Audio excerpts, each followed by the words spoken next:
BJD ଅଛନ୍ତି ତ ବିଜେଡିରେ ବହୁତ ବର୍ଷ ହେଲା ଅଛୁ। ଦିନେ ବିଜେଡି ସରକାରରେ ଥିଲା, ଏବେ ବିରୋଧୀ ଦଳରେ ଅଛି। ଆମେ ଯେଉଁ ଆଶା କରିଥିଲୁ, ଯେଉଁ ଜନସାଧାରଣ ମଧ୍ୟ ଆଶା କରିଛନ୍ତି, ବିଭିନ୍ନ ଦଳ ମଧ୍ୟ ଯେଉଁ ଆଶା କରିଥିଲେ, ସେଇଟା ସମ୍ପୂର୍ଣ୍ଣ ଭାବେ ସରକାର ସକ୍ଷମରେ କାର୍ଯ୍ୟକଳାପ କରିପାରୁନାହାନ୍ତି। କିଶୋର ବାବୁ, ଆପଣଙ୍କ ରାଜନୈତିକ ଏଣ୍ଟ୍ରି କେବେ ହେଲା? ଆମର ବଡ଼ ଭାଇ ଜନତା ପାର୍ଟିରେ ଯୋଗ ଦେଇ ବିଜୁ ବାବୁଙ୍କର ନେତୃତ୍ୱରେ କାମ କରୁଥିଲେ। ଯେତେବେଳେ ଆପଣଙ୍କ ବଡ଼ ଭାଇ ନିର୍ବାଚନ ଲଢୁଥିଲେ, କର୍ପୋରେଟର ଥିଲେ, ଆପଣ କାମ କରୁଥିଲେ ସେ ସମୟରେ? ବଡ଼ ଭାଇ ଗୋଟେ ତାଙ୍କେ ସିନିୟର କ୍ୟାଟେଗୋରୀକୁ ପଳେଇଲେ। ପଳେଇଲା ପରେ ତାଙ୍କୁ ସହଯୋଗ ଏବଂ ଦଳକୁ ମଧ୍ୟ ସହଯୋଗ, ଯେହେତୁ ମୁଁ ଦଳରେ ମୁଁ ମଧ୍ୟ ଗୋଟେ ସକ୍ରିୟ କର୍ମୀ ହିସାବରେ ରହୁଥିଲି। ଆପଣ ବଡ଼ ଭାଇଙ୍କୁ ରାଜନୀତି କ୍ଷେତ୍ରରେ ସହଯୋଗ କରୁଥିଲେ, ସୁଯୋଗ କିଏ ଦେଲା? ଆପଣଙ୍କର ଅଞ୍ଚଳରେ, ବଡ଼ ବଜାର ଅଞ୍ଚଳରେ ଲୋକ ସହିତ ଆମର ଗୋଟେ ସମାଜ ସେବା ଦୃଷ୍ଟି ନେଇ ସମ୍ପର୍କ ଗୋଟେ ରହିଯାଇଥିଲା। ରାଜନୀତି ଗୋଟେ ସେବା ନା ସଂକଳ୍ପ? ଆମେ ଗୋଟେ ଯେଉଁ କୌଣସି ପଦରେ ରହିଲେ ହିଁ ଆମେ ଲୋକକୁ ସେବାଟା ସମ୍ପୂର୍ଣ୍ଣ ଭାବେ ଆମେ କରିପାରିବା। ନେତା ନିର୍ବାଚନ ପୂର୍ବରୁ ସେବାର କଥା କୁହନ୍ତି, କିନ୍ତୁ ନିର୍ବାଚନ ଜିତିଲା ପରେ ସ୍ୱାର୍ଥପର ହେଇଯାନ୍ତି। ଆମର କିଛି ସ୍ୱାର୍ଥ ନାହିଁ। ଆପଣଙ୍କ ଭାଇ ଏବେ ବିଜେପିରେ, ଆପଣ ବିଜେଡିରେ, ଏଇଟା ତାଙ୍କର ବ୍ୟକ୍ତିଗତ ହିସାବଟା ମୁଁ କହିବାର ଉଚିତ ନୁହେଁ। କିନ୍ତୁ ଯଦି ଆଗାମୀ ଦିନରେ ଆପଣ ବିଜେଡିରେ ରହିବେ, ସେ କିନ୍ତୁ ବିଜେପିରେ ଥିବେ, ଆଉ ପୂର୍ବ ଭଳି କ'ଣ ସହଯୋଗ ସମର୍ଥନ ମିଳିବ? ଆପଣ ଦେଖୁଥିବେ ବିଭିନ୍ନ ରାଜନୈତିକ ଦଳରେ ବାପା ଗୋଟେ ଦଳରେ ରହୁଛନ୍ତି, ପୁଅମାନେ ଗୋଟେ ଦଳରେ ରହୁଛନ୍ତି।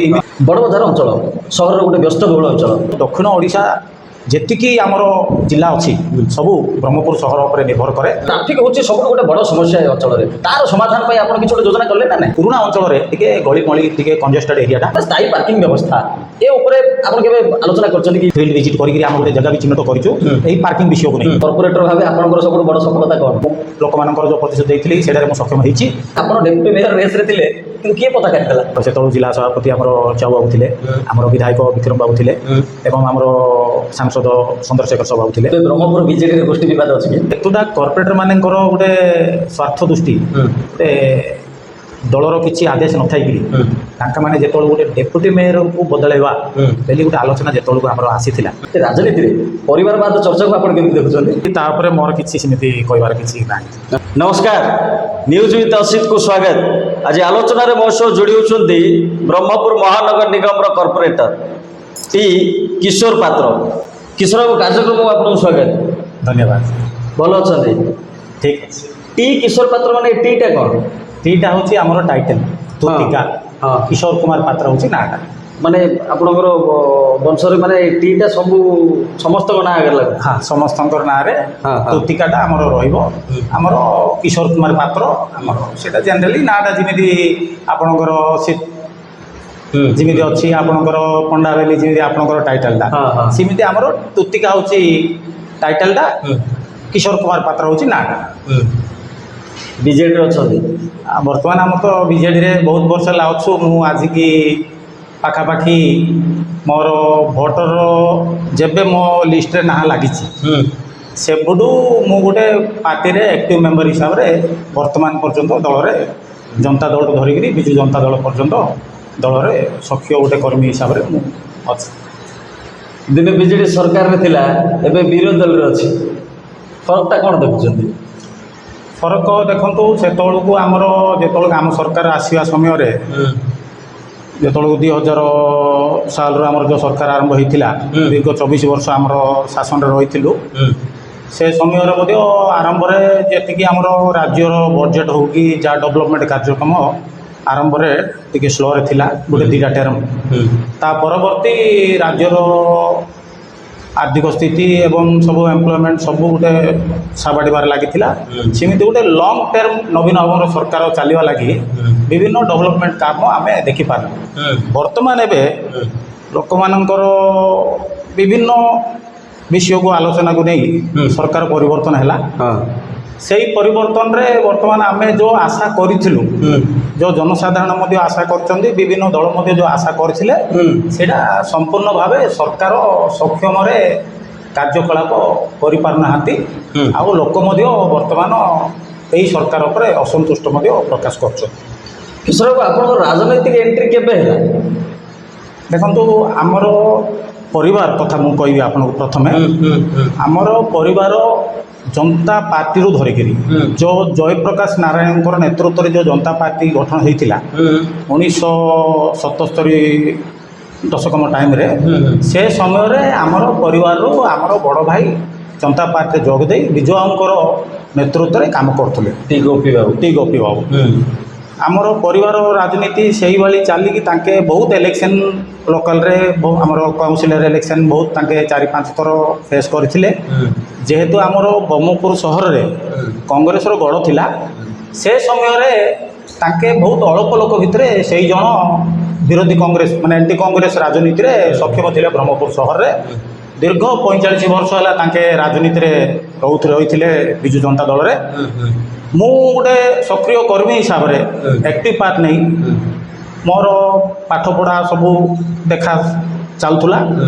ପରବର୍ତ୍ତୀ ମୁଁ ଦଳକୁ ସମର୍ଥନ କରୁଥିଲି, ଦଳର ବିଭିନ୍ନ କାର୍ଯ୍ୟକଳାପରେ ମୁଁ ଯୋଗ ଦେଉଥିଲି ଏବଂ ମୁଁ ପ୍ରତ୍ୟେକ ଇଲେକ୍ସନରେ ମଧ୍ୟ ଆକ୍ଟିଭ ପାର୍ଟ ନେଇ ଜନସାଧାରଣଙ୍କର ସେବା କରୁଥିଲି। ଦଳ ଯେତେବେଳେ ଆପଣଙ୍କ ବଡ଼ ଭାଇ ନିର୍ବାଚନ ଲଢ଼ୁଥିଲେ, କର୍ପୋରେଟର ଥିଲେ, ଆପଣ କାମ କରୁଥିଲେ ସେ ସମୟରେ?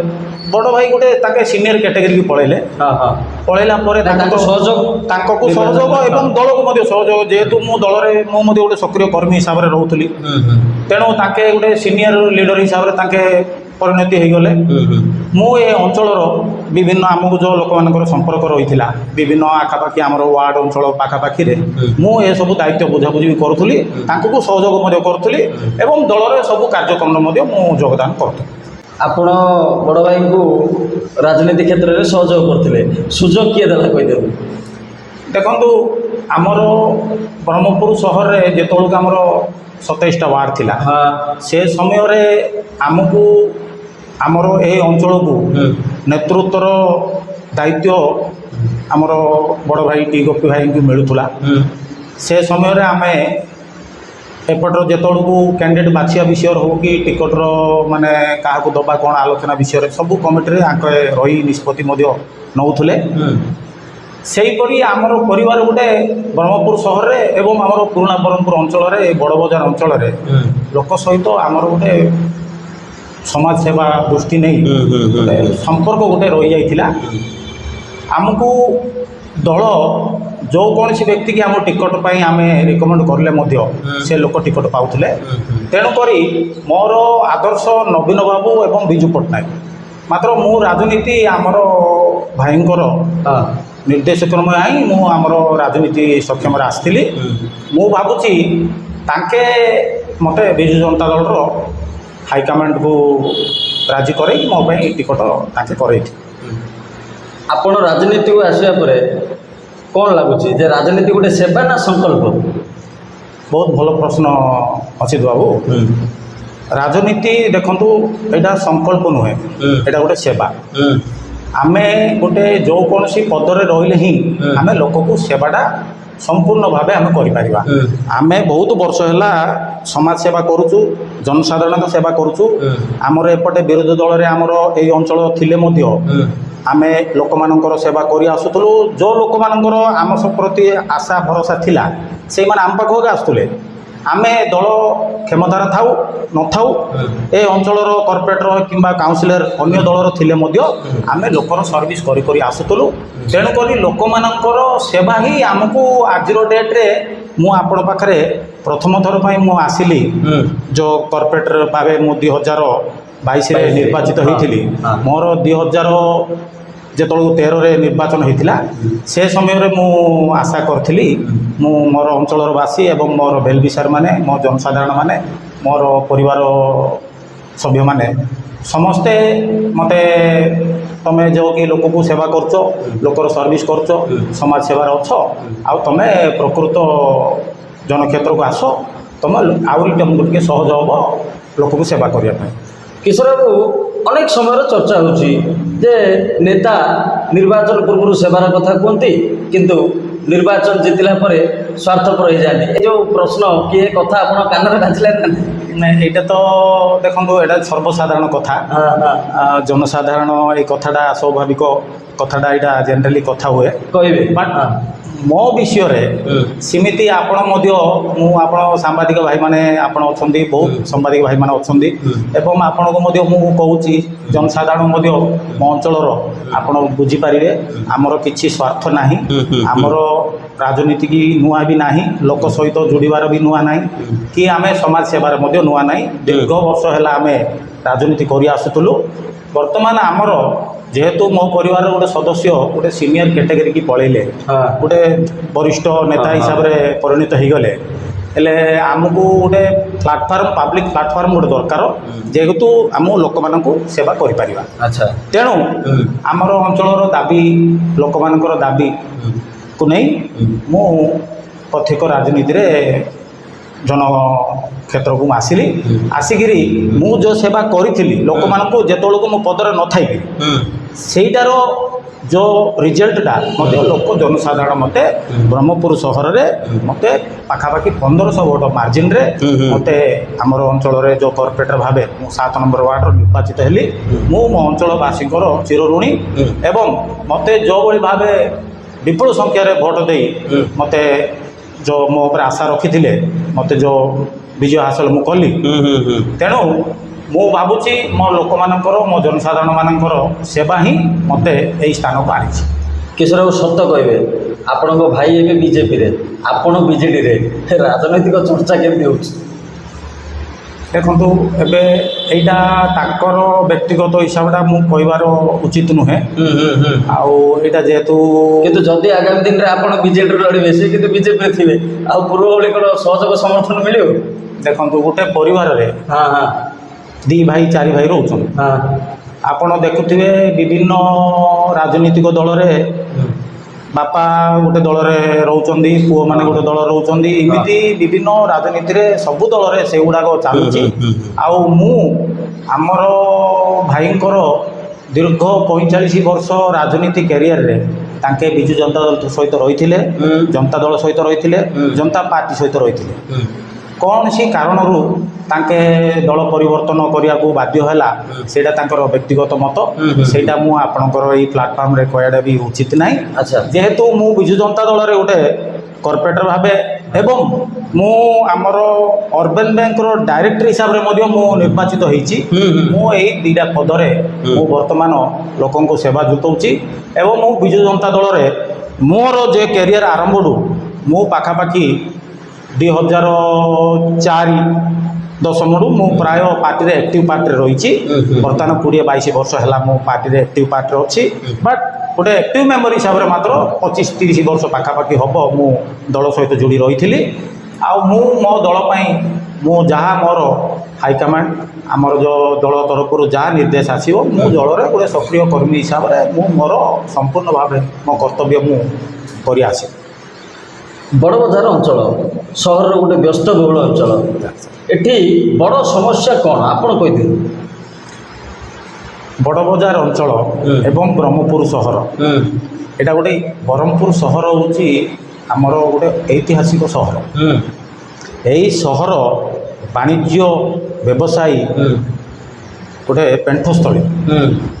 ଆପଣ ଜାଣିଥିବେ ଆମର ଆଖାପାଖି 5ଟା 6ଟା ଜିଲ୍ଲା ବ୍ରହ୍ମପୁର ସହର ଉପରେ ବାଣିଜ୍ୟ ଉପରେ ବ୍ୟବସାୟ ଉପରେ ଦକ୍ଷିଣ ଓଡ଼ିଶାର ପ୍ରମୁଖ ସହର ବୋଲି ଡିପେଣ୍ଡ କରୁଛି। ଆମର ଯେଉଁ ଦକ୍ଷିଣ ଓଡ଼ିଶା ଯେତିକି ଆମର ଜିଲ୍ଲା ଅଛି ସବୁ ବ୍ରହ୍ମପୁର ସହର ଉପରେ ନିର୍ଭର କରେ, ତାଠୁ ଆମର ବଡ଼ବଜାର ଅଞ୍ଚଳ ଉପରେ। ଆପଣ ବହୁତ ଭଲ ପ୍ରଶ୍ନ ପଚାରିଲେ। ଏବେ ବର୍ତ୍ତମାନ ମୁଁ ଗୋଟେ କର୍ପୋରେଟର ଭାବେ ଅଛି ବ୍ରହ୍ମପୁର ବଡ଼ବଜାର ଅଞ୍ଚଳରେ। ଏଇ ଅଞ୍ଚଳରେ ମୋର ଯେଉଁ ଭୋଟରମାନେ ଅଛନ୍ତି ଏଇ ଭୋଟର ସହିତ ବହୁ ବ୍ୟବସାୟୀମାନେ ଏଠି ରହୁଛନ୍ତି। ବିଭିନ୍ନ ଅଞ୍ଚଳରୁ ବିଭିନ୍ନ ସହରରୁ ବିଭିନ୍ନ ଆଖାପାଖି ଗାଁରୁ ଆସିକିରି ବ୍ୟବସାୟୀ ମଧ୍ୟ କରୁଛନ୍ତି। କିନ୍ତୁ ଟ୍ରାଫିକ୍ ହେଉଛି ସବୁଠୁ ଗୋଟେ ବଡ଼ ସମସ୍ୟା ଏ ଅଞ୍ଚଳରେ। ତାର ସମାଧାନ ପାଇଁ ଆପଣ କିଛି ଗୋଟେ ଯୋଜନା କଲେ ନା ନାହିଁ? ଏବେ ଏହି ଉପରେ ମଧ୍ୟ ଆମର ଆଲୋଚନା ହେଉଥିଲା। ଆପଣ ବି ଠିକ୍ ଭଲ ପ୍ରଶ୍ନ ପଚାରିଥିଲେ। ଆମର ବ୍ରହ୍ମପୁର ସହର ଯେଉଁଟାକି ଏଇ ଯେଉଁ ବଡ଼ବଜାର ଅଞ୍ଚଳ ପାର୍ଟିକୁଲାରଲି ଗୋଟେ ପୁରୁଣା ଅଞ୍ଚଳ। ଆପଣ ଦେଖନ୍ତୁ ବହୁତ ସହରରେ କୋଲକାତା ହେଉ, ଦିଲ୍ଲୀ ହେଉ, କଟକ ହେଉ, ଏମିତି ସବୁ ସହରରେ ବ୍ରହ୍ମପୁରରେ ବଡ଼ବଜାର ଅଞ୍ଚଳ ହେଉ, ଏଇଟା ଗୋଟେ ପୁରୁଣା ବ୍ରହ୍ମପୁର ଅଞ୍ଚଳ। ଏଇଟା ଯେଉଁ ପୁରୁଣା ଅଞ୍ଚଳରେ ଟିକେ ଗଳିମଳି ଟିକେ କଞ୍ଜେଷ୍ଟେଡ୍ ଏରିଆଟା ଆଉ ବ୍ୟବସାୟୀ ଏରିଆଟା। ତେଣୁ ଆପଣ ଯେକୌଣସି ସହରରେ ଦେଖିବେ ଏଇ ପ୍ରକାର ଯେଉଁ ପୁରୁଣା ଅଞ୍ଚଳ ଟିକେ ଟ୍ରାଫିକ୍ ପ୍ରୋବ୍ଲେମ୍ ରହୁଛି, ପାର୍କିଂ ପ୍ରୋବ୍ଲେମ୍ ରହୁଛି। ହେଲେ ମଧ୍ୟ ଦୀର୍ଘ ବର୍ଷ ଧରି ଲାଗି ରହିଛି କିନ୍ତୁ ଗୋଟେ ସ୍ଥାୟୀ ପାର୍କିଂ ବ୍ୟବସ୍ଥା ଏ ଉପରେ ଆପଣ କେବେ ଆଲୋଚନା କରିଛନ୍ତି କି ବିଏମ୍ସି ସହିତ? ନାଇଁ, ଏବେ ଆମର ବିଧାୟକ ମଧ୍ୟ ଏବେ ଯେଉଁ ଆମର ଅନିଲ ବାବୁ ଅଛନ୍ତି, ଆମର ମେୟର ମ୍ୟାଡ଼ାମ୍ ଯେଉଁ ସଂଘମିତ୍ରା ମ୍ୟାଡ଼ାମ୍ ବି ଅଛନ୍ତି, ଏବେ କମିଶନର ବି ଆମର ଫିଲ୍ଡ ଭିଜିଟ୍ କରିକିରି ଆମେ ଗୋଟେ ଜାଗା ବି ଚିହ୍ନଟ କରିଛୁ ଏଇ ପାର୍କିଂ ବିଷୟକୁ ନେଇ। ପାର୍କିଂ ବିଷୟଟା ତ ଆମର ବହୁତ ପ୍ରୋବ୍ଲେମ୍ ହେଉଛି। ପ୍ରୋବ୍ଲେମ୍ର ମେନ୍ କାରଣ ହେଉଛି ଆମର ଷ୍ଟ୍ରିଟ୍ ଭେଣ୍ଡର୍ସ, ଯେଉଁମାନେ ଆମର ଏରିଆ ରୋକଡ଼କୁ ଷ୍ଟ୍ରିଟ୍ ଭେଣ୍ଡର୍ସ ମାନେ ତାଙ୍କମାନଙ୍କର ଦିନ ପ୍ରତିଦିନର ଯେଉଁ ବ୍ୟବସାୟୀ ତାଙ୍କେ ପ୍ରତ୍ୟେକ ଦିନ ଆସିକିରି ଯେଉଁ ରାସ୍ତାରେ ରଖୁଛନ୍ତି ତା ଲାଗି ଆମକୁ ଟିକେ ଅସୁବିଧା ହେଉଛି। ଆମେ ସେ ଷ୍ଟ୍ରିଟ୍ ଭେଣ୍ଡର ମାନଙ୍କୁ କୋଉଠିକି ହେଲେ ତାକୁ ଗୋଟେ ଜାଗା ଦେଇ ସିଫ୍ଟ କରିବା ଉପରେ ମଧ୍ୟ ଆଲୋଚନା ହେଇଥିଲା। ମାତ୍ର ଆମର ଏ ବ୍ରହ୍ମପୁର ଆମର ଯେଉଁ ବଡ଼ ବଜାର ଅଞ୍ଚଳରେ ସେମିତି କିଛି ଗଭର୍ଣ୍ଣମେଣ୍ଟର ଆମକୁ ଗୋଟେ ଭେଣ୍ଡିଂ ଜୋନ୍ କରିବା ପାଇଁ ମଧ୍ୟ ଆମକୁ କିଛି ଜାଗା ନଥିବା ଲାଗି ବ୍ୟବସାୟୀମାନେ ମଧ୍ୟ ଯିବା ପାଇଁ ଟିକେ ଇଚ୍ଛା କରୁନାହାନ୍ତି। ହେଲେ ଆମେ ଏବେ ବର୍ତ୍ତମାନ ଗୋଟେ ଜାଗା ଚିହ୍ନଟ କରିଛୁ ମୋ ୱାର୍ଡ଼ରେ ଆଗା ନେଳିଆ ବନ୍ଧ ସାମ୍ନାରେ। ସେଇଟା ଗୋଟେ multi storeyed parking 2 wheeler and 4 wheeler parking କରିବା ପାଇଁ ଆମେ ମାନ୍ୟବର ବିଧାୟକଙ୍କ ସହିତ ଏବଂ ମେୟର ବି କମିଶନର ବି ସବୁ ଉପସ୍ଥିତରେ ଫିଲ୍ଡ ଭିଜିଟ୍ କରି ଆମେ ଗୋଟେ ଦେଖିଛୁ। ମୁଁ ଆଶା କରୁଛି ଯେତେ ଶୀଘ୍ର ହେବ ଆମେ ସେ ପ୍ରପୋଜାଲ୍ ମଧ୍ୟ ଦେଇଛୁ। ସେଇଟା ଯଦି ମୋର ତ ଆଖାପାଖି 4.5 ବର୍ଷ ଆମର ଟର୍ମ ସରି ଆସିଲାଣି, ଆଉ ଅଳ୍ପ ଦିନ ଅଛି ମୋର। ଆପଣ କହିଲା ପରି ବଡ଼ ବଜାର ଅଞ୍ଚଳରେ ପାର୍କିଂ ସମସ୍ୟାଟା ସୁନିଶ୍ଚିତ 100% ରହିଛି। ସେଇଟାରେ ଯଦି ସେଇ ପ୍ରୋଜେକ୍ଟଟାକୁ ଯଦି ଆମକୁ ଏପ୍ରୁଭାଲ୍ ହେଇ ଆମର ଯଦି ସେଇଟା ଯଦି ଆରମ୍ଭ ହେବ ହେଲେ ଯେଉଁମାନେ ବ୍ୟବସାୟୀମାନେ ଆସୁଛନ୍ତି, ଯେଉଁମାନେ ଯେଉଁ ଲୋକମାନେ ଯେଉଁ ବିଭିନ୍ନ କିଣିବା ପାଇଁ ଆସୁଛନ୍ତି, ଅଳଙ୍କାର ହଉ କି ବିଭିନ୍ନ ସାମଗ୍ରୀ ସବୁ ଜାଗାରେ ଆସୁଛନ୍ତି, ତାଙ୍କମାନଙ୍କୁ ପାର୍କିଂ କରିବା ପାଇଁ ଏବଂ ମାର୍କେଟରେ ନିୟରେଷ୍ଟ ୱାକିଂ ଡିଷ୍ଟାନ୍ସରେ ଚାଲିକିରି ଯାଇ ମାର୍କେଟିଂ କରିବା ପାଇଁ ସୁବିଧା ହେଇପାରିବ। ସେଇ ଉପରେ ମଧ୍ୟ ଆମର ଆଲୋଚନା ଚାଲିଛି। ମୁଁ ଭାବୁଛି ଖୁବ୍ ଶୀଘ୍ର ସେଇଟା ଆମେ ସେଇ କାମରେ ଆମ ସକ୍ସେସ୍ ହେଇପାରିବୁ ବୋଲି ମୁଁ ବି ଆଶା ଭରସା ରଖିଛି। ତାହେଲେ କୁହନ୍ତୁ ଯେ କର୍ପୋରେଟର ଭାବେ ଆପଣଙ୍କର ସବୁଠୁ ବଡ଼ ସଫଳତା କ'ଣ? କର୍ପୋରେଟର ଭାବେ ଆମେ ଯେଉଁ ଲୋକମାନଙ୍କୁ ପ୍ରତିଶ୍ରୁତି ଦେଇଥିଲୁ, ସମସ୍ତେ କର୍ପୋରେଟର ମାନେ ନିଜ ନିଜ ଅଞ୍ଚଳରୁ ଜିତିକିରି ଆସୁଛନ୍ତି। ସେମିତି ମୁଁ ମଧ୍ୟ ମୋ ଅଞ୍ଚଳରେ କ'ଣ କ'ଣ ସମସ୍ୟା ଅଛି ତାପରେ ମୁଁ ଲୋକମାନଙ୍କୁ ଯେଉଁ ପ୍ରତିଶ୍ରୁତି ଦେଇଛି ପୂରଣ କଲେଣି ତ? ସେ ପ୍ରତିଶ୍ରୁତି ମୁଁ ଭାବୁଛି ମୁଁ ସମ୍ପୂର୍ଣ୍ଣ ଭାବେ ମୋର ସମ୍ପୂର୍ଣ୍ଣ ତ ମୁଁ କହିପାରିବିନି 100%, ମାତ୍ର ମୁଁ ଲୋକକୁ ସାଟିସ୍ଫ୍ୟାକ୍ସନ୍ କଲା ପରି ମୁଁ ଲୋକମାନଙ୍କର ଯେଉଁ ପ୍ରତିଶ୍ରୁତି ଦେଇଥିଲି ସେଇଟାରେ ମୁଁ ସକ୍ଷମ ହେଇଛି। ଏବଂ ଆମର ଯେଉଁ ଏ ଡେଭଲପମେଣ୍ଟ କାର୍ଯ୍ୟକ୍ରମ ଯେଉଁ ରହୁଛି ଏଇଟା ସବୁଦିନ ସେଇଟା ଗୋଟେ ପ୍ରତିଦିନର କାମ। ସେଇଟା ଆମେ ଡେଭଲପମେଣ୍ଟ କାର୍ଯ୍ୟକ୍ରମ ଲୋକକୁ ଯେଉଁ ପ୍ରତିଶ୍ରୁତି ଦେଇଛୁ ସେ କାମରେ ଆମର ସରିଯିବ ନାହିଁ, ସେଇଟା ନିରନ୍ତର ପ୍ରକ୍ରିୟା। ସେଇଟା ସବୁଦିନର ଆମର କାମଟା ସେଇଟା ନିରନ୍ତର ଚାଲୁଥିବ। ବର୍ତ୍ତମାନକୁ ଯେତିକି ମୋର ୱାର୍ଡ଼ରେ ଯାହା ସମସ୍ୟା ରହିଛି ମୁଁ ପାଖାପାଖି ମୁଁ ସମାଧାନ କରିବା ଉପରେ ମୋର ଭୂମିକାଟା ମୁଁ ନିଭେଇଛି। ଭୂମିକା ମଧ୍ୟ ମୁଁ ସମ୍ପୂର୍ଣ୍ଣ ଭାବେ ମୁଁ ପୂର୍ଣ୍ଣ କରୁଛି ବୋଲି ମୁଁ ଆଶା ରଖିଛି। କିଶୋର ବାବୁ, ଗୋଟିଏ କଥା ଖୁବ୍ ଚର୍ଚ୍ଚା ହେଉଥିଲା ଯେ ଆପଣ ଡେପୁଟି ମେୟର ରେସ୍ରେ ଥିଲେ, କିନ୍ତୁ କିଏ ପତାକା କାଟିଦେଲା? ଦେଖନ୍ତୁ ଏଇଟା ମୁଁ ତ ଆଗର ପୁରୁଣା କଥାକୁ ଯିବାର ନଥିଲା, ଖୋଲିକି କୁହନ୍ତୁ, ଲୋକ ବି ଜାଣିବା ପାଇଁ ଚାହୁଁଛନ୍ତି। ହେଲେ ଯେହେତୁ ମୁଁ ଆପଣଙ୍କୁ କହିବାକୁ ଚାହୁଁଛି, ଆମର ପରିବାର ଗୋଟେ ବହୁତ ବର୍ଷ ହେଲା ରାଜନୀତିରେ ରହିଥିଲୁ। ଦଳ ପାଇଁ ଆମର ଅବଦାନ ବହୁତ କିଛି ଥିଲା। ହେଲେ ଯେହେତୁ ଆମର 2022ରେ ନିର୍ବାଚନ ହେଲା ପରେ ଯେତେବେଳେ ମୁଁ କର୍ପୋରେଟର ଭାବେ ବହୁ ମାର୍ଜିନରେ ବହୁ ସଂଖ୍ୟାରେ ମୁଁ ନିର୍ବାଚିତ ହେଲା ପରେ ମୁଁ ଆମର ନେତାମାନଙ୍କ ପାଖକୁ ଆମେ ଯାଇଥିଲୁ। ଆମର ସେତେବେଳୁ ଜିଲ୍ଲା ସଭାପତି ଆମର ଚାଉ ବାବୁ ଥିଲେ, ଆମର ବିଧାୟକ ବିକ୍ରମ ବାବୁ ଥିଲେ ଏବଂ ଆମର ସାଂସଦ ଚନ୍ଦ୍ରଶେଖର ସାହୁ ବାବୁ ଥିଲେ। ସମସ୍ତ ପାଖକୁ ଆମେ ଦେଖା ହେଇ ଆମେ ତାଙ୍କୁ ଗୋଟେ ନିବେଦନ କରିଥିଲୁ। ବର୍ତ୍ତମାନ ଆମର ଯେଉଁ ରାଜନୀତି ବର୍ତ୍ତମାନ ଆମର ଯେଉଁ ସରକାର ଅଛି, ଆମର ଯେଉଁ ପୁରୁଣା ବ୍ରହ୍ମପୁର ଅଞ୍ଚଳକୁ ଆମର କିଛି ନେତୃତ୍ୱର ଅଭାବ ଅଛି। ବର୍ତ୍ତମାନ ଏବେ ଯେଉଁ 2022 ନିର୍ବାଚନରୁ ଆମର ଏପଟେ କିଛି କିଏ ହେଲେ ଗୋଟେ ରାଜନୈତିକ ପଦାପଦରେ ନାହାନ୍ତି। ଯେହେତୁ ଆପଣ ସାଂସଦ ହୁଅନ୍ତୁ କି ବିଧାୟକ ହୁଅନ୍ତୁ କିମ୍ବା ଆମର ଜିଲ୍ଲା ସଭାପତି ହୁଅନ୍ତୁ କିମ୍ବା ମେୟର ହୁଅନ୍ତୁ, ସମସ୍ତେ ଆମର ସେପଟ ଅଞ୍ଚଳରୁ ପ୍ରତିନିଧିତ୍ୱ କରୁଛନ୍ତି। ଆଉ ଏପଟେ ଯେଉଁ ପୁରୁଣା ବ୍ରହ୍ମପୁର ଅଞ୍ଚଳକୁ ଆପଣ ଆମକୁ ଡେପୁଟି ମେୟରଟା ଯଦି ଦେଇଥାନ୍ତେ ବେଲେ ଲୋକକୁ ଗୋଟେ ଭଲ ବାର୍ତ୍ତା ଯାଇଥାନ୍ତା ଏବଂ ଦଳ ପ୍ରତି ମଧ୍ୟ ଲୋକମାନଙ୍କର ଆଶା ଶ୍ରଦ୍ଧା ଗୋଟେ ଆହୁରି ବଢ଼ିଥାନ୍ତା ଆଉ ଅବହେଳାର ପ୍ରଶ୍ନଟା ଉଠିନଥାନ୍ତା। ସେଇ ବିଷୟକୁ ନେଇ ଆମେ ଗୋଟେ ଦାବିପତ୍ର ସମସ୍ତଙ୍କୁ ଦୃଷ୍ଟି ଆକର୍ଷଣ କରିବା ପାଇଁ ମାନ୍ୟବର ଆମର ରାଜ୍ୟ ସଭାପତି ତଥା ସେ ସମୟର ମୁଖ୍ୟମନ୍ତ୍ରୀ ନବୀନ ବାବୁଙ୍କ ପାଖକୁ ଯାଇଥିଲୁ ଏବଂ ଆମର ଯେଉଁ ଗୋପବନ୍ଧୁ ବାବୁ ତାଙ୍କୁ ବି ମିଶିଥିଲୁ। ଏମିତି ସମସ୍ତଙ୍କୁ ସାକ୍ଷାତ କରି ସଫଳ ହେଲାନି। ସେ ସମୟରେ ତାଙ୍କେ ଆମର ବିଷୟଟାକୁ ବହୁତ ସିରିୟସଲି ଆଲୋଚନା କରିଥିଲେ, ବହୁତ ସିରିୟସଲି ଆଲୋଚନା କରିଥିଲେ। ଆଉ ସେଇ ଯେଉଁ ଲୋକମାନଙ୍କର ସେ ଟାଇମ୍ରେ ଯେଉଁଭଳି ଭାବେ ସୋସିଆଲ ମିଡ଼ିଆରେ ମଧ୍ୟ ୟା ଉପରେ ବହୁତ ଚର୍ଚ୍ଚା ହେଇଥିଲା। ଆଉ ସାମ୍ବାଦିକମାନେ ଭାଇମାନେ ମଧ୍ୟ ବହୁତ ଲୋକ ଏଇ ବିଷୟଟାକୁ ତାଙ୍କେ ମୋଠୁ ଅଧିକ ଖବର ତାଙ୍କେ ଭୁବନେଶ୍ୱର ଲେଭେଲରୁ ତାଙ୍କେ ନିଜେ ପାଇଲେ। କାହିଁକି ନା ମୋର ତ ସେ ଭୁବନେଶ୍ୱର ଲେଭେଲରେ ଆମର ସେମିତି କିଛି ମୋର ନିଜର ବ୍ୟକ୍ତିଗତରେ ସେମିତି ସେଇ ଲେଭେଲରେ ମୋର ପରିଚୟ ନଥିଲା, ମୋର ଭାଇଙ୍କର ପରିଚୟ ଥିଲା। ହେଲେ ଆମେ ସାମ୍ବାଦିକମାନଙ୍କ ପାଖରୁ ଯାହା ଖବର ପାଇଲୁ, ତମର ଜନସାଧାରଣ ଚାହୁଁଛନ୍ତି ତମେ ଯେଉଁ ଫ୍ୟାକ୍ଟର ଯେଉଁଟା ଉଠେଇଥିଲ ସେ ଇସ୍ୟୁକୁ ନେଇକରି ତମର ହାଇକମାଣ୍ଡରେ ତମର ନାଁ ଉପରେ ଚର୍ଚ୍ଚା ଚାଲୁଛି ବୋଲି ଆମେ ଯେତେବେଳକୁ ବାର୍ତ୍ତାଟା ପାଇଲୁ ଆମେ ବଡ଼ ଖୁସି ହେଲୁ। ଆମର ହେବା ପାଇଁ ଡେପୁଟି ମେୟରଟା ପାଇଁ ଆମର ଯେଉଁ ଚେଷ୍ଟା କରୁଥିଲୁ ସେଇଟା ପ୍ରାୟ ହେବା ପାଇଁ ଥିଲା। ଶେଷ ସମୟରେ କ'ଣ ଗୋଟେ ରାଜନୈତିକ ସମୀକରଣ ବଦଳିଲା ଆଉ ଦଳ ଯାହା ନିଷ୍ପତ୍ତି ନେଲା ସେଇଟାକୁ ଆମେ ବାଧ୍ୟ ଗ୍ରହଣ କରିବାକୁ ପଡ଼ିଲା। ଏବେ ବ୍ରହ୍ମପୁର ବିଜେଡ଼ିରେ ଗୋଷ୍ଠୀ ବିବାଦ ଅଛି କି? ଦେଖନ୍ତୁ, ଗୋଷ୍ଠୀ ବିବାଦ ଆମର ନଥିଲା। ଆମର ଯେତେବେଳକୁ ବିଧାୟକ ପ୍ରାର୍ଥୀ ଆମର ଯେଉଁ ବିକ୍ରମ ବାବୁ ଯେତେବେଳକୁ ଲଢ଼ିଥିଲେ ସେ ସମୟରେ ଆମର ଯେଉଁ କୌଣସି ଗୋଷ୍ଠୀ ବିବାଦ ନଥାଇକରି ଆମର ସବୁ ସମ୍ପୂର୍ଣ୍ଣ ଭାବେ ଆମେ ସମସ୍ତେ ଏକ ହୋଇ ତାଙ୍କ ପାଇଁ ଆମେ କାମ କରିଥିଲୁ। ସେ ସମୟରେ ସେମିତି ବିଜୟ ମଧ୍ୟ ତାଙ୍କେ 35,000 ଭୋଟ ମାର୍ଜିନରେ ମଧ୍ୟ ସେ ବିଜୟ ହାସଲ କରିଥିଲେ। ଦଳରେ ଚାଲୁଥିଲା କାର୍ଯ୍ୟକଳାପ। ଏବେ ଯେତେବେଳକୁ ଆମର କର୍ପୋରେଟର ମହାନଗର ନିର୍ବାଚନ ହେଲା ପରେ ଅଳ୍ପ ସମୟ କେତେ ପାର ହେଲା ପରେ ପାଖାପାଖି 2 ବର୍ଷ ଆମର ସବୁ ଠିକ୍ଠାକ୍ ଥିଲା। ତାପରେ କେତୁଟା କର୍ପୋରେଟର ମାନଙ୍କର ଗୋଟେ ସ୍ୱାର୍ଥ ଦୃଷ୍ଟି ଗୋଟେ ଦଳର କିଛି ଆଦେଶ ନଥାଇକିରି ତାଙ୍କମାନେ ଯେତେବେଳେ ଗୋଟେ ଡେପୁଟି ମେୟରକୁ ବଦଳାଇବା ବୋଲି ଗୋଟେ ଆଲୋଚନା ଯେତେବେଳକୁ ଆମର ଆସିଥିଲା ସେ ସମୟରେ ଆମର ବ୍ରହ୍ମପୁର ମହାନଗରର କର୍ପୋରେଟର ମାନଙ୍କର ଭିତରେ ହାତ ସୃଷ୍ଟି ହେଲା।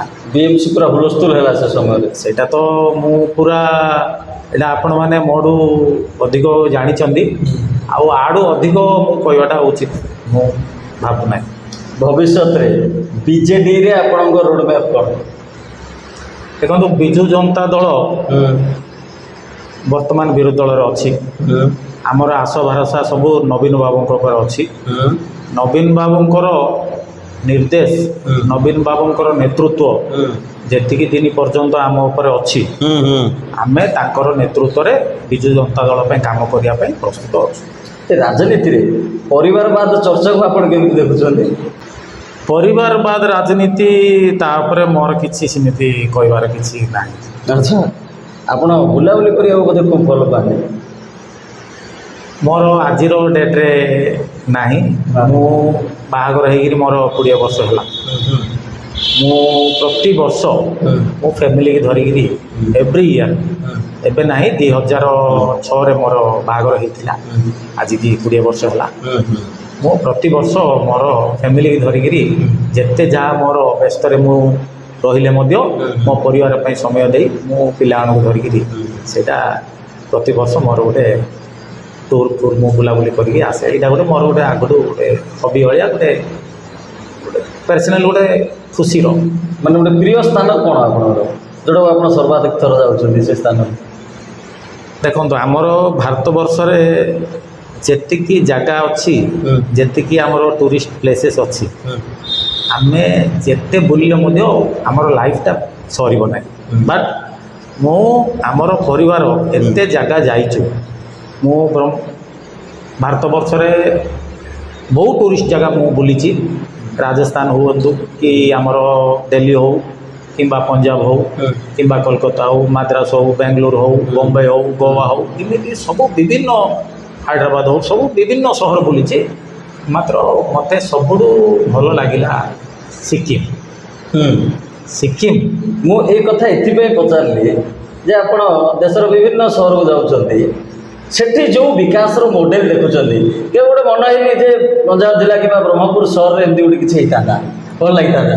ନିଶ୍ଚିତ ହଁ ବହୁତ ଭଲ ପ୍ରଶ୍ନଟା ଏଇଟା। ହଁ ହଁ ମୁଁ ମଧ୍ୟ ହଁ। ଯେହେତୁ ବିଭିନ୍ନ ସହର ବୁଲୁଛି ସେଇଠି ଯେଉଁ ସଫାଇ ଉପରେ ସେଇଠି ଯେଉଁ ଟ୍ରାଫିକ୍ ଉପରେ ସେଇଠି ଯେଉଁ ପ୍ରଶାସନର ଯେଉଁ ଭଳି ଭାବେ ମେଣ୍ଟେନାନ୍ସ କରୁଛନ୍ତି ସେଗୁଡ଼ା ଦେଖିକିରି ମାନେ ମୁଁ ମଧ୍ୟ ମୋତେ ବି ଲାଗୁଛି ଯେ ଆମ ବ୍ରହ୍ମପୁର ସହର ମଧ୍ୟ ଏ ପ୍ରକାର ପରିଣତି ହେଇଥିଲେ ବହୁତ ଭଲ ହେଇଥାନ୍ତା ବୋଲି।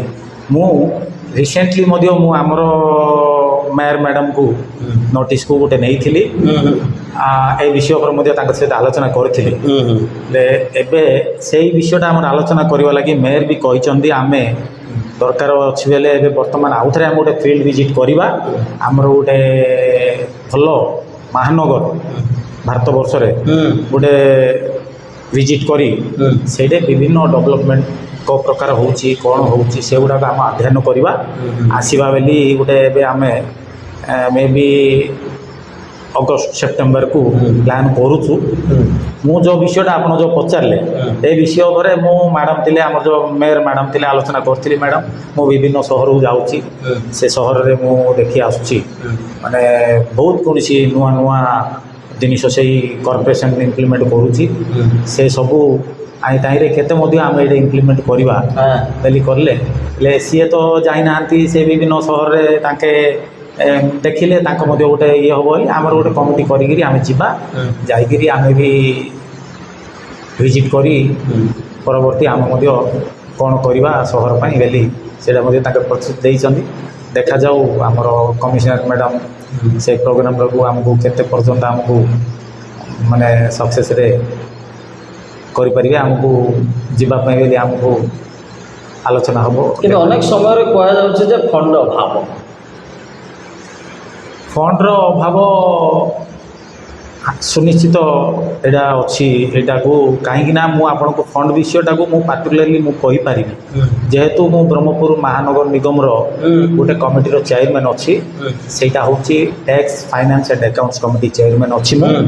ତେଣୁ ମୋତେ ବିଭିନ୍ନ ବିଭାଗର ଆମର ବ୍ରହ୍ମପୁର ମହାନଗର ନିଗମର ବହୁ ବିଭାଗର ଯେଉଁ ଫାଇନାନ୍ସ ଉପରେ ଅର୍ଥନୀତି ଉପରେ ମୋତେ ଟିକେ ନିକେ ମୋର ନଲେଜ ଜ୍ଞାନ ବି ରଖିଛି। ଆମର ବ୍ରହ୍ମପୁର ମହାନଗର ମ୍ୟୁନିସିପାଲିଟିରୁ କର୍ପୋରେସନ୍ ଡିକ୍ଲେୟାର ହେଇଗଲା ମାତ୍ର ଦେଖନ୍ତୁ ଏବେ ଆମର ଯେଉଁ ହୋଲ୍ଡିଂ ଟ୍ୟାକ୍ସଟା ଆମେ ଯେଉଁ ଲୋକମାନଙ୍କ ପାଖରୁ ଆଦାୟ କରୁଛୁ ମହାନଗର ହେଲା ପରେ ସେଇଟାକୁ ପ୍ରପର୍ଟି ଟ୍ୟାକ୍ସ ହିସାବରେ ପରିଣତ ହେବା କଥା। ସେଇଟା ଆମର ଗଭର୍ଣ୍ଣମେଣ୍ଟ ଯେଉଁ ଅଛନ୍ତି ରାଜ୍ୟ ସରକାର ଯେଉଁ ଅଛନ୍ତି ତାଙ୍କେ ସେଇଟାକୁ ଆସେମ୍ବଲିରେ ଇମ୍ପ୍ଲିମେଣ୍ଟ କରିକି ଆମକୁ ସେଇଟାକୁ ଏଇଟା ଲାଗୁ କଲା କିରି କରିବା କଥା। ନା କହିଲେ ବ୍ରହ୍ମପୁର ମ୍ୟୁନିସିପାଲିଟି ସବୁ ବ୍ରହ୍ମପୁର ସହିତ ଯେତିକି ମହାନଗର ଅଛି ସମସ୍ତେ ଆମେ ପ୍ରପର୍ଟି ଟ୍ୟାକ୍ସ ହିସାବରେ ଯଦି ଆମେ ଆମକୁ ଯଦି ରେଜୁଲେସନ୍ କରି ଆମକୁ ସେଇଟାକୁ ପାସ୍ କରିଥାନ୍ତେ ଆମର ରେଭେନ୍ୟୁଟା ସେଇ ଆକାରରେ ଆମର ବଢ଼ିଥାନ୍ତା। ଯେହେତୁ ଆମେ ବର୍ତ୍ତମାନ ମହାନଗର ହେଇଛୁ ହୋଲ୍ଡିଂ ଟ୍ୟାକ୍ସଟା ବଢ଼ାଇବାର ଆମର କଣ୍ଟ୍ରୋଲରେ ନାହିଁ। ସେଇଟା ଯେଉଁ ଯେହେତୁ ହୋଲ୍ଡିଂ ଟ୍ୟାକ୍ସଟା ହେଉଛି ମ୍ୟୁନିସିପାଲିଟି ତାଙ୍କର ରିଲେଟେଡ଼ର ଏଇଟା ଆମେ ଯଦି ବଢ଼େଇ ପାରିଥାନ୍ତୁ ଆମେ ଯଦି କ'ଣ ଇମ୍ପ୍ଲିମେଣ୍ଟ କରିପାରିଥାନ୍ତୁ ପ୍ରପର୍ଟି ଟ୍ୟାକ୍ସ ସେ ଉପରେ ଆମେ ସରକାର ଦୃଷ୍ଟି ଆକର୍ଷଣ କରିଛୁ। ସେଇଟା ଆମେ ଲିଖିତ ଆକାରରେ ମଧ୍ୟ ଗଭର୍ଣ୍ଣମେଣ୍ଟକୁ ଜଣେଇଛୁ। ତାପରେ ଯଦି ଆସିବ ସେଇଟା ଗୋଟେ ଆମକୁ ଫାଇନାନ୍ସିଆଲି ଗୋଟେ ଭଲ ସୋର୍ସ ହେଇପାରିବ। ଏବେ ବର୍ତ୍ତମାନ ଆମେ ହୋଲ୍ଡିଂ ଟ୍ୟାକ୍ସଟା ହିଁ କଲେକ୍ସନ୍ କରୁଛୁ। ଏକ ଦୁଇ ହେଉଛି ଆମର ତ ବର୍ତ୍ତମାନ ଯେଉଁ ବିଭିନ୍ନ ଷ୍ଟଲ୍ମାନଙ୍କ ପାଖରୁ ଆମର ଯେଉଁ ଆଦାୟ କରୁଛୁ ଯେଉଁ ବ୍ରହ୍ମପୁର ସହରରେ ଆମର ଦୋକାନ ଘର ବି ଷ୍ଟଲ୍ ସେଇଟାକୁ ଆମର ତ ଷ୍ଟଲ୍ ବୋଲି କହୁଛୁ ଦୋକାନ ଘର ସେ ଦୋକାନ ଘରର ଆଦାୟ ଆଉ ଆମର ଯେଉଁ ବିଭିନ୍ନ ଭେଣ୍ଡର୍ସମାନଙ୍କରୁ ଡେଇଲି ତାଙ୍କର ଯେଉଁ ଆଦାୟ କରୁଛୁ ଏଗୁଡ଼ାକ ଆମର କିଛି କାର୍ଯ୍ୟରେ ଲାଗୁନାହିଁ। ଏଗୁଡ଼ାକ ଯେତିକି ପରିମାଣରେ ଆମର ରେଭେନ୍ୟୁ ଆସୁଛି ଏଇଟା ଆମେ ଦରମା ଦେଇପାରିବାଟା ବହୁତ କଷ୍ଟ ମାନେ ସମୁଦ୍ରକୁ ସଂଖ୍ୟା ବହୁତ କଷ୍ଟ। ଆମେ ବହୁତ ଏ ବିଷୟରେ ବହୁତ ଟ୍ୟାକ୍ସ କମିଟିରେ ଆମର ଆକାଉଣ୍ଟସ୍ କମିଟିରେ ବହୁ ଆଲୋଚନା କରିଛୁ। ଆମେ ବର୍ତ୍ତମାନ ବହୁତ ଡିପେଣ୍ଡ ଗଭର୍ଣ୍ଣମେଣ୍ଟ ଅଫ୍ ଓଡ଼ିଶା ରାଜ୍ୟ ସରକାର ଉପରେ ହିଁ ଆମେ ନିର୍ଭର କରୁଛୁ। ଯେହେତୁ ଆମର ମ୍ୟୁନିସିପାଲିଟିରୁ କର୍ପୋରେସନ୍ ହେଇଗଲା ସିନା ଆମକୁ ସେମିତି ସେଣ୍ଟ୍ରାଲ ଫଣ୍ଡସ୍ ଷ୍ଟେଟ୍ ଫଣ୍ଡସ୍ ସେମିତି କିଛି ବଡ଼ ଧାରଣାରେ ଆମର ମାନେ କିଛି ବଜେଟ୍ ହିସାବରେ ଫଣ୍ଡ ଆସୁନି। କିଛି ଆସୁନାହିଁ। ହୁଁ। ଆମର ମୁଁ ଦେଖୁଥିଲି ବିଭିନ୍ନ ଦେଶର ବିଭିନ୍ନ କର୍ପୋରେସନ୍ସର ଗୋଟେ କର୍ପୋରେସନ୍ସର ବଜେଟ୍ ଯାକ ମୁଁ ଦେଖୁଥିଲି, ମାନେ ଜଣର 50,000 କୋଟି, 1,200 କୋଟି, 1,500 କୋଟି ଏମିତି ବଜେଟ୍ ଯାକ, ଆହୁରି 5,000 କୋଟି ବି ଅଛି ବଜେଟ୍ ଯାକ। ବଟ୍ ଆମେ ଏବେ ଲାଷ୍ଟ ବଜେଟ୍ ବି ଆମର ପାଖାପାଖି ଆମେ ଏଷ୍ଟିମେଟ୍ କରି ଦେଇଥିଲୁ 600 କୋଟି ବଜେଟ୍ ଆମେ ଦେଇଥିଲୁ ଆମର ବ୍ରହ୍ମପୁର ସହର ପାଇଁ। ଏଇଟା ଗୋଟେ ଏଷ୍ଟିମେଟ୍ ବଜେଟ୍ ଆମେ ଆଲୋଚନା କରି ଆମେ ପଠାଇଥିଲୁ ଗଭର୍ଣ୍ଣମେଣ୍ଟ। ସେଇଟାକୁ କେତେ ଭାବରେ ଆମକୁ ଫାଇନାନ୍ସ ଫଣ୍ଡସ୍ ଦେବ, ଆମେ ବିଭିନ୍ନ ଡେଭଲପମେଣ୍ଟ କାମ ପାଇଁ ବୋଲି ଆମେ ଯେଉଁ ଦେଇଛୁ, ଆମକୁ ଏତେ 600 କୋଟି ଟଙ୍କାର ଫଣ୍ଡର ଆମକୁ ବିଭିନ୍ନ କାର୍ଯ୍ୟକ୍ରମରେ ଆମର ବଜେଟ୍ଟାକୁ ଆମେ ଏଇଠି ରେଜଲ୍ୟୁସନ୍ କରି ପଠାଇଥିଲୁ। ଆଉ ଗଭର୍ଣ୍ଣମେଣ୍ଟ ତରଫରୁ ଆମକୁ ସେମିତି ଏକ୍ସପେକ୍ଟ କରିବା ଫଣ୍ଡସ୍ କିଛି ବର୍ତ୍ତମାନ ପର୍ଯ୍ୟନ୍ତ ଆସୁନାହିଁ। ତେଣୁ ଆମର ଏବେ ବ୍ରହ୍ମପୁର ସହରରେ ବହୁ ଡେଭଲପମେଣ୍ଟ କାର୍ଯ୍ୟକ୍ରମ ମଧ୍ୟ ଟିକେ ବନ୍ଦ ହେଇକିରି ଅଛି। ଆଉ ସେମିତି କିଛି ଆଖି ଦୃଷ୍ଟିଆ କାମ ମଧ୍ୟ ଆମ ଆଗକୁ ମହାନଗର ତରଫରୁ କିଛି କରିପାରୁନୁ। ଏଇଟା ମୁଁ ମାନେ ବାଧ୍ୟରେ କହିବାକୁ ପଡ଼ୁଛି, ଯେହେତୁ ଏଇଟା ସମସ୍ତେ ଜାଣିଛନ୍ତି ଏ ଜିନିଷଟା। ଆଗାମୀ 5 ବର୍ଷ ପରେ ବ୍ରହ୍ମପୁର ସହରକୁ ଆପଣ କେଉଁ ରୂପରେ ଦେଖିବାକୁ ଚାହାନ୍ତି? ଗୋଟେ ଭଲ ସରକାର, ଗୋଟେ ଭଲ ନେତୃତ୍ୱ, ଏବଂ ଆମର ବ୍ରହ୍ମପୁର ସହରର ଯେଉଁ ଲୋକ ପ୍ରତିନିଧିମାନେ ଅଛନ୍ତି ସେଇମାନେ ଗୋଟେ କ୍ୱାଲିଟି ପରଫର୍ମାନ୍ସ, ଗୋଟେ ଦବଦବା ଥିବା ବ୍ୟକ୍ତିମାନେ ଯଦି ଆମର ନିର୍ବାଚନ ହେଇ ଆସିବେ ଏବଂ ସରକାର ମଧ୍ୟ ଆମର ଗୋଟେ ବ୍ରହ୍ମପୁର ପ୍ରତି ଗୋଟେ ପଜିଟିଭ୍ ସେନ୍ସରେ ରହିବେ। ଆମେ ବ୍ରହ୍ମପୁର ଗୋଟେ ଐତିହାସିକ ସହର, ଏଇଟା ଗୋଟେ ବ୍ୟବସାୟିକ ବାଣିଜ୍ୟ କେନ୍ଦ୍ର, ଆଉ ଗଞ୍ଜାମ ଜିଲ୍ଲା ହେଉଛି ଓଡ଼ିଶାରେ ସବୁଠୁ ବଡ଼ ଜିଲ୍ଲା, ତାର ମୁଖ୍ୟ କେନ୍ଦ୍ର ବ୍ରହ୍ମପୁରଟାକୁ ଯଦି ଆମେ ବିକାଶ କରିବା ବୋଲି ରାଜ୍ୟ ଯଦି ଚାହିଁବ ଏବଂ ଅଞ୍ଚଳର ଯେଉଁ ନେତାମାନେ ଅଛନ୍ତି, ଆମର ଦୁର୍ଭାଗ୍ୟ ସାର୍ ମୁଁ ଆପଣଙ୍କୁ କହିବି, ଆମର ଦେଖନ୍ତୁ ବ୍ରହ୍ମପୁରର ଯେଉଁ ସ୍ଥାୟୀ ବାସିନ୍ଦା ଯେଉଁମାନେ ଅଛନ୍ତି, ବ୍ରହ୍ମପୁରର ସାଂସଦ ଆପଣ ଦେଖନ୍ତୁ, ଆମେ ଯେଉଁ ୱାରହାଲ ରାଓ, ଜଗନ୍ନାଥ ରାଓ ତାଙ୍କର ଗୋଟେ ପରିବାର ରହୁଥିଲେ, ସେ ଲୋକମାନଙ୍କୁ କିଏ ଦେଖିନଥିଲେ। ଆମେ ଯଦି ତାକୁ ଚିତ୍ର ଦେଖେଇଲେ ହେଲେ ଜାଣିବୁ ସେମିତିଆର ଲୋକ, ସେ କ'ଣ ରହୁଥିଲେ, କେମିତି ଜିତୁଥିଲେ, ସେମିତିଆ ଲୋକ ଆମକୁ ସାଂସଦ ଥିଲେ। ତା ପରବର୍ତ୍ତୀ ଆମର ବ୍ରହ୍ମପୁରର କୌଣସି ବ୍ୟକ୍ତି ଆମର ସାଂସଦ ନିର୍ବାଚିତ ହେଉନାହାନ୍ତି। ଯେବେ ହେଲେ ସବୁ ଦଳ ବାହାର ଲୋକ ଆକା ଏଇଠି ଟିକଟ ଦେଉଛନ୍ତି। ଏବଂ ଆମର ବିଧାୟକ ଭାବନ୍ତୁ, ମୁଁ ଆପଣଙ୍କୁ ବିଧାୟକ ମଧ୍ୟ ଆମର ଟିକେ ମୋର ରାଜନୀତି କ୍ୟାରିୟର ଆରମ୍ଭ ହେବାଠାରୁ ମୁଁ ଦେଖିଛି ବିନାୟକ ମହାପାତ୍ର ଏବଂ ଚାଉବାବୁ, ବିକ୍ରମ ବାବୁ, ଏଇ 3 ଜଣ ମୋର ବୟସରେ, ମୋ ରାଜନୀତି କ୍ୟାରିୟରରେ ମୁଁ ଏତିକି। ଆଉ ବଳକା ଲୋକର ନାଁ ଜାଗା ଆମେ ଯେହେତୁ ରାଜନୀତିରେ ଅଛୁ, ଶିବସାହାଣୀ ଭାଇନା ଏମିତି ବହୁତ ଲୋକ ଅଛନ୍ତି, ତାଙ୍କ ନାଁ ଜାଗା ଆମେ ଶୁଣୁଛୁ, ତାଙ୍କର କାର୍ଯ୍ୟକଳାପ ଆମେ ଦେଖିନୁ। ବଟ୍ ମୁଁ ଯାହା ଦେଖୁଛି, କେତେ ଲୋକ ପରଫର୍ମାନ୍ସ କାହାର ଖରାପ ହେଲେ ତ 100% ଖରାପ ପରଫର୍ମାନ୍ସ ତ କାହାର ହେଲେ ରହିବନି। ସମସ୍ତର ନିଜ ନିଜର ସହରକୁ କେମିତି ବିକାଶ କରିବା ବୋଲି ସମସ୍ତର ଆଶା ରହୁଛି। ବଟ୍ ଆମେ ଯେଉଁ ଆଶା କରିଥିଲୁ ବ୍ରହ୍ମପୁର ବିକାଶ ଯେଉଁଭଳି ଭାବେ ହେବା କଥା ତାହା ମାତ୍ର ସେଇଟା ମୁଁ ହେଇଛି ବୋଲି କହିଦେଲେ ମଧ୍ୟ ଜନସାଧାରଣ ଗ୍ରହଣ କରିପାରିବେନି। ତେଣୁକରି ଆମେ ଆଶା କରିଥିଲା କି ବିକାଶ ମଧ୍ୟ ବ୍ରହ୍ମପୁର ସହର, ଯାହାକି ବ୍ରହ୍ମପୁର ସହରଟା ଯେତିକି ପରିମାଣରେ ବିକାଶ ହେବା କଥା କୌଣସି। ଏବେ ଦେଖନ୍ତୁ, ଆମେ ଗୋଟେ ଶିକ୍ଷିତ ଲୋକ, ମୋର ଟୋଟାଲ ପରିବାର ଟୋଟାଲି ଶିକ୍ଷିତ। ମୁଁ ଗୋଟେ ପୋଷ୍ଟ ଗ୍ରାଜୁଏସନ୍ କରିଛି, ଲ କରିଛି। ମୋର ଭାଇ ହେଉ, ମୋ ଭଉଣୀ ହେଉ, ମୋର ପୁତ୍ରମାନେ ହେଉ, ମୋ ପିଲାମାନେ ହେଉ, ସବୁ ବିଟେକ୍ କରୁଛନ୍ତି, ଏମ୍ ଫାର୍ମାସି କରୁଛନ୍ତି, ଏମିତି MFC କରୁଛନ୍ତି, ସବୁ ଶିକ୍ଷିତ। ଆଉ ଆମର ବ୍ରହ୍ମପୁର ସହରରେ ପାଖାପାଖି ସବୁ ଶିକ୍ଷିତ ଲୋକ। ଆମକୁ ସେମିତି ଶିକ୍ଷିତ ଲୋକମାନଙ୍କ ପାଇଁ ସେମିତି କିଛି ଆମକୁ ଏଇଠି ସ୍କୋପ୍ ନାହିଁ। ସେହି ବିଷୟରେ ଯଦି ଆମର ନେତାମାନେ, ଆମର ସରକାର ଦୃଷ୍ଟି ଆକର୍ଷଣ କରିତା ହେଲେ এটা ଗୋଟେ ମୋର ବ୍ୟକ୍ତିଗତ ମତ। ହଁ, ଏଇଟା ହଁ। ମୁଁ ନାଇଁ, ଜନସାଧାରଣ ବି ତାହା ହିଁ ଚାହାନ୍ତି। ମୋ ବ୍ୟକ୍ତିଗତ ମତ, ଏଇ ମତଟାକୁ ମୁଁ ଟୋଟାଲ ମୁଁ ବ୍ୟକ୍ତିଗତର ନୁହେଁ, ମୁଁ ନେବି ଏଇଟା। ଆଉ ବହୁତ ମାନେ ଇଣ୍ଡଷ୍ଟ୍ରିଆଲି ମଧ୍ୟ ଆମର ଗଞ୍ଜାମ ଜିଲ୍ଲାରେ ଯେହେତୁ ଯେମିତି ଆମର ବହୁତ ଜିଲ୍ଲାକୁ ପ୍ରାଧାନ୍ୟ ଦେଇଥିଲେ, ଆମର ଗଞ୍ଜାମ ଜିଲ୍ଲାକୁ ମଧ୍ୟ ଇଣ୍ଡଷ୍ଟ୍ରିଆଲ ଲାଇନରେ ମଧ୍ୟ ଟିକେ ପ୍ରାଧାନ୍ୟତା ଦେଇଥିଲେ ଟିକେ ଭଲ ହେଇଥାନ୍ତା। ଆମର ଗଞ୍ଜାମ ଜିଲ୍ଲାର ଶିକ୍ଷିତ ପିଲାମାନେ ସମସ୍ତେ ନିଯୁକ୍ତି ଯାଇକି ବାହାରକୁ ଯାଇକି ଚାକିରି କରୁଛନ୍ତି, ସେମାନେ ଟିକେ ଏଇଟା ନିଯୁକ୍ତି ପାଇଥାନ୍ତେ। ଆଉ ସେଭଳି ଭାବେ ପାର୍ଟିକୁଲାର ମୁଁ ଗଞ୍ଜାମ ଜିଲ୍ଲା ବ୍ରହ୍ମପୁର ସହରର ସେମିତି କିଛି ବିକାଶ ଉପରେ ଆଉ ଆହୁରି ଅଧିକ ଆଉ କିଛି ମୁଁ କହିପାରିବି। କିଶୋର ବାବୁ, ଅପସନ୍କୁ ଆସିବା, ଚେଷ୍ଟା କରିବା ଗୋଟେ ଚୁଜ୍ କରିବା ପାଇଁ। ପୂର୍ବତନ ବିଧାୟକ ଡକ୍ଟର ରମେଶ ଚନ୍ଦ୍ର ଚ୍ୟୁ ପଟ୍ଟନାୟକ ନା ବିକ୍ରମ ପଣ୍ଡା? ଦେଖନ୍ତୁ, ବର୍ତ୍ତମାନ ରାଜନୀତିରେ ହଁ, ଯୁବ ନେତୃତ୍ୱ, ନୂଆ ମୁହଁ ଦରକାର। ଯେହେତୁ ଚ୍ୟୁ ବାବୁ ତାଙ୍କେ ଦୀର୍ଘ ଦିନ ରାଜନୀତିରେ ଥିଲେ, ତାଙ୍କର ବୟସ ମଧ୍ୟ ବର୍ତ୍ତମାନ 85 ହେଇଗଲା। ଆଉ ବିକ୍ରମ ବାବୁ ମଧ୍ୟ ମୁଁ ଯାହା ଦେଖୁଛି ସିଏ ମଧ୍ୟ ଛାତ୍ର ରାଜନୀତିରୁ ସଂଘର୍ଷ କରି କରି ତାଙ୍କ ମଧ୍ୟ ବର୍ତ୍ତମାନ ପର୍ଯ୍ୟନ୍ତ ରାଜନୀତି କ୍ଷେତ୍ରରେ ମାନେ ହରାଜିତା ସେଇଟା ରାଜନୀତିରେ ସହଜ କଥା, ସିଏ ମଧ୍ୟ ସକ୍ରିୟ ଅଛନ୍ତି। ତ ମୋର ମତ, ଆପଣ ଯଦି ଚାହୁଁଛନ୍ତି ନୂଆ ମୁହଁ, ନୂଆ ନେତୃତ୍ୱ ଆଉ ନୂଆ ସମୀକରଣ ଯଦି ଆସିଥାନ୍ତା, ବ୍ରହ୍ମପୁରରେ ବିକାଶ ପାଇଁ ସହଜ ହେଇପାରିବ ବୋଲି ମୁଁ ଆଶା। ଟି କିଶୋର ପାତ୍ର ନା ଟି ଗୋପୀ? ଦେଖନ୍ତୁ, ଏଇଟା ହେଉଛି ଦୁଇଟା ଅଲଗା ଅଲଗା ପ୍ଲାଟଫର୍ମ।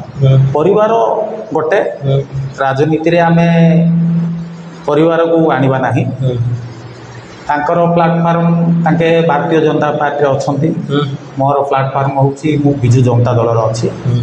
ଆଉ ତାଙ୍କର ପାର୍ଟିର କାର୍ଯ୍ୟକଳାପ, ତାଙ୍କର ଯାହାକି ତାଙ୍କର ଆଦେଶ ଯାହା ତାଙ୍କୁ ଅଛି, ତାଙ୍କେ ତାକୁ ଧରି ତାଙ୍କର ବ୍ୟକ୍ତିଗତ।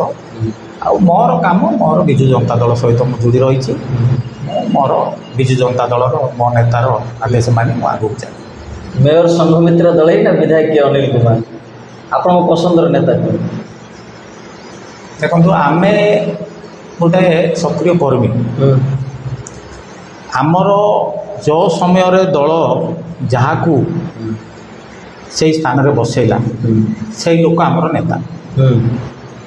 ଆଜି ସଂଘମିତ୍ରା ଦଳେ ଅଛନ୍ତି, ଆମର ଦଳର ମେୟର ଅଛନ୍ତି, ତାଙ୍କୁ ଆମେ ସମ୍ମାନ ସହିତ ଗ୍ରହଣ କରିଛୁ, ତାଙ୍କ ସହିତ ଆମେ ଅଛୁ।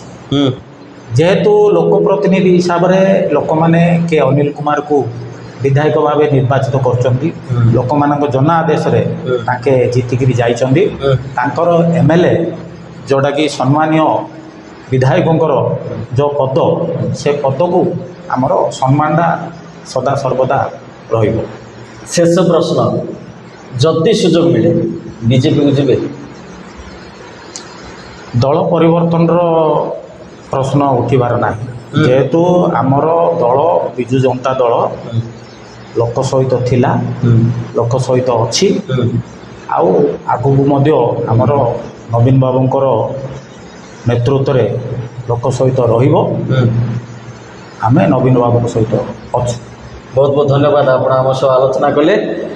ଆଜି ମୋ ସହିତ ଆଲୋଚନା କରୁଥିଲେ କର୍ପୋରେଟର ଟି କିଶୋର ପାତ୍ର। ସମୟ ସରିଛି, ନମସ୍କାର।